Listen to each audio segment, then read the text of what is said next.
ಬುದ್ಧಿವಂತರ ಬುದ್ಧಿ ಕೇದಿಗೆ ಬಲವಂತೆ ಅಂತ ಅದ್ಭುತ ಮಾತಾಡ್ತಾರೆ ಕವಿ. ಬುದ್ಧಿವಂತರ ಬುದ್ಧಿ ಕೇದಿಗೆ ಬಲ, ಅಲ್ಲೆಲ್ಲ ಬರ ಹಾವುಗಳ ಅಂತ. ಅಂಥ ಜನ ಸಾಗಿಸಿದ್ದಾರೆ ನಮ್ಮಲ್ಲೇ. ಅಂಥವ್ರೊಳಗೆ ಇವರು ಅದಲ್ಲ, ಅದನ್ನು ಮೀರಿದವರು. ನಮ್ಮ ಈ ಯೋಗೇಂದ್ರ ಯಾದವ್ ಬರೀ ಸಾಮಾಜಿಕ ಅಷ್ಟೇ ಕಾರ್ಯಕರ್ತರಲ್ಲ, ಅವರು ಆರ್ಥಿಕ ತಂದಿರೋ ಹೌದು, ಜೊತೆಗೆ ರಾಜಕೀಯ ನೀತಿದ್ರು ಹೌದು.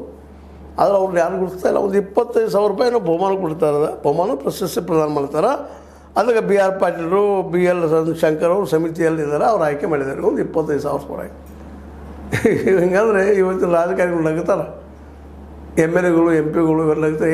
25,000 ರೂಪಾಯಿ ಅಡ್ಡಿ ದಿಟ್ಟಿಲ್ಲ ಅಂತೇಳಿ.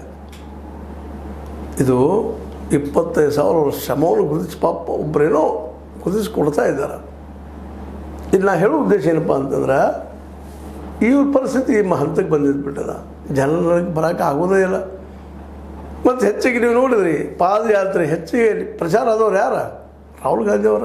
ಯಾಕೆ ಅವ್ರಿಗೆ ಬಂಡವಾಳ ಅದರಿಂದ ಕಾಂಗ್ರೆಸ್ ಪಾರ್ಟಿ ಅದ, ಇವರಿಂದ ಯಾವ್ದು ಸ್ವರಾಜ್ ಪಾರ್ಟಿ ಇದ್ರು ಕಟ್ಟಿರು. ಅದಕ್ಕೆ ಪೂರ್ವದಲ್ಲಿ ಕೇಜ್ರಿವಾಲ್ ಜೊತೆ ಕೂಡಿ ಇದು ಮಾಡಿದರು. ಆ ಕೇಜ್ರಿವಾಲ್ ಮಹಾಶಯರು ಸಂಚಾರಕತ್ತು ಇವ್ರು ಬಿಟ್ಟು ಕೊಡಲಿಲ್ಲ.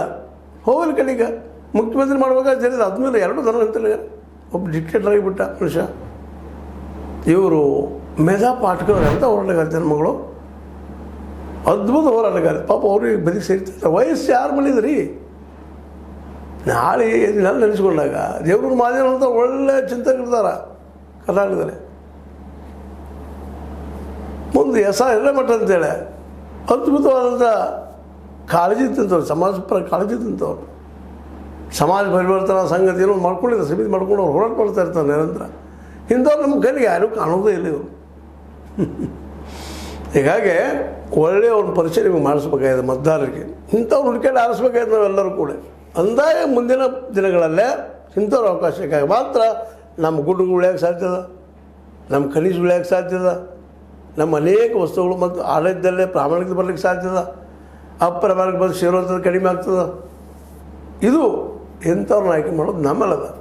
ಇಲ್ಲರಿ ಕೇಜ್ರಿವಾಲ್ ಆಯ್ಕೆ ಆಗೋದು ಏನಾದ್ರು ಅಂತ. ಕೇಜ್ರಿವಾಲ್ ಕೆಲಸ ಮಾಡಿದಾರೆ, ಅವರು ಮಾಡಿಲ್ಲ ಅಂತಲ್ಲ.